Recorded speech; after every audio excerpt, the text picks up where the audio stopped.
Sandman by Shannon Hovey. 1:45 in the morning and I'm wide awake. The guys under me have been cranking the tunes since 11, a mostly tolerable mix of hard rock and heavy metal if it weren't past my bedtime on a Tuesday. I must have stomped on the floor a dozen times in the past hour. Don't get me wrong, I like my music nice and loud, but I have to be up at 6. I've got 2 meetings tomorrow and I need to be alert. I tried holding the pillow and the blankets over my head, but I can still hear the bass and recognize the songs, which means the voice in my head keeps singing along, unable to block it out. Right now, they're playing Enter Sandman, which is apropos since I'd give just about anything for the Sandman to send me some fucking dreams. In the brief breath between that song and the next, I hear laughter, some cheering, and jingling like keys. Marie? Coming home at this hour instead of staying at her boyfriend's can only mean one thing. She invents how to fight. I live for their fights. Secretly, of course. I swing my legs over the side of the bed, and as my feet touch the soft faux fox rug I bought last week, I remember what Marie said about it. I'd intended to put it in the living room by the sofa, but she said it was hideous. It reminded her of the creepy trophy heads her uncle hung on his wall.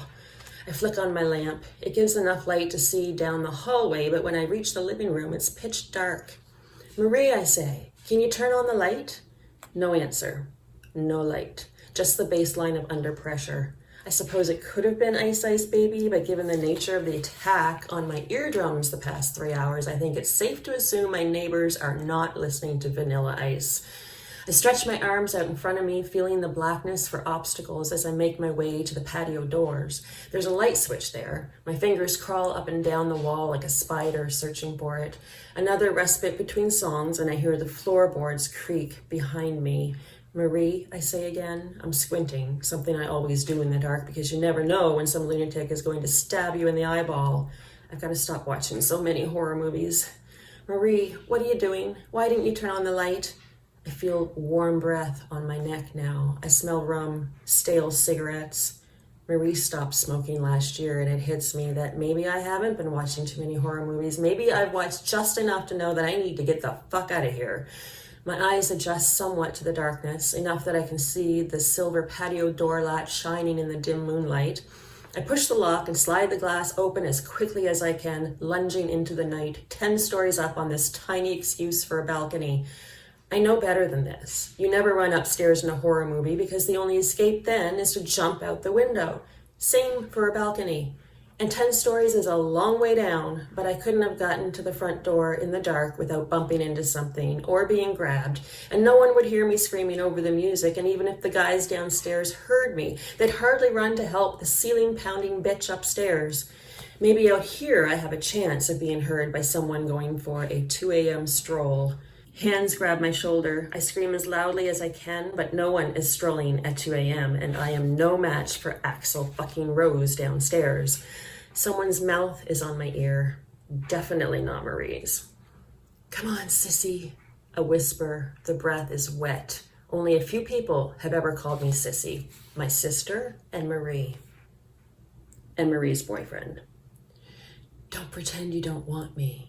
Vince, I say. My voice comes out scratchy and tight, and I'm not sure he heard me over the music. He lets go of me, though, and I spin around, and there he is, Vince, the Italian stallion we used to call him, with his curly black hair and his icy blue eyes, grinning at me like he hasn't just broken into my apartment in the middle of the night and scared the shit out of me. Vince, I say, what the fuck? Where's Marie? At my place, sound asleep, he says.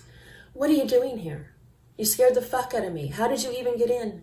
He digs a key ring out of his pocket and holds it up. It's Marie's, the one I gave her for Christmas last year, the one shaped like a dragon. Its ruby red eye sparkles as a sliver of moonlight catches it. I came to see you, sissy. Why, what's going on? Is Marie okay? She's asleep, I told you. He's looking at me funny, like we're in on some secret together. I've seen the way you look at me, he says. Shit, he knows. He knows I had a crush on him. For like a year before he started dating Marie. And Marie knew. We used to watch him at the bar and make sexual innuendos about him. The Italian stallion with the gyrating Elvis hips and his full lips, and God, those fucking pale blue eyes that look right through you. I was so mad at Marie when she asked him out. And he said yes. And now, here he is, confronting me about my crush, standing before me, shirtless, in the middle of the night, his sweaty chest glistening in the moon, here to see me, behind Marie's back. You'll think I'm horrid, but part of me wants to go to him. Oh, how desperately my body aches to tell him how happy I am that he's finally chosen me. To wrap my arms around him and feel what Marie gets to feel every day, because how dare she ask him out, knowing how much I wanted him. I want to punish her for taking him, for leaving me home every night while she sleeps in his bed, while she fucks him, for saying my beautiful fox rug is horrendous. Vince, I say. He grabs me again, forcefully this time, his fingers digging into my arm.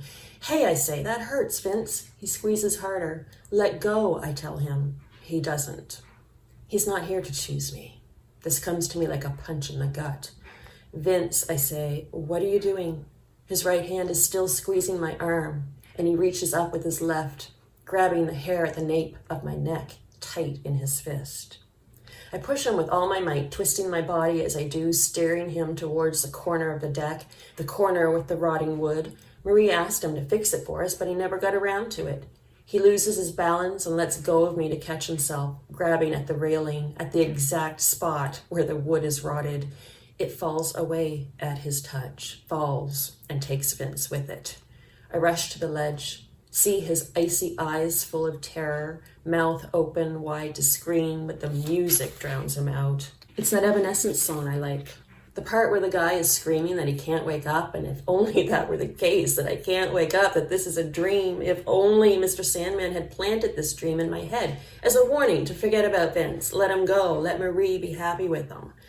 I see the song's video in my mind, the dark-haired girl in the white gown, falling so gracefully, peacefully, floating. Vince's fall was quick and much less graceful, and all 10 stories in the blink of an icy blue eye.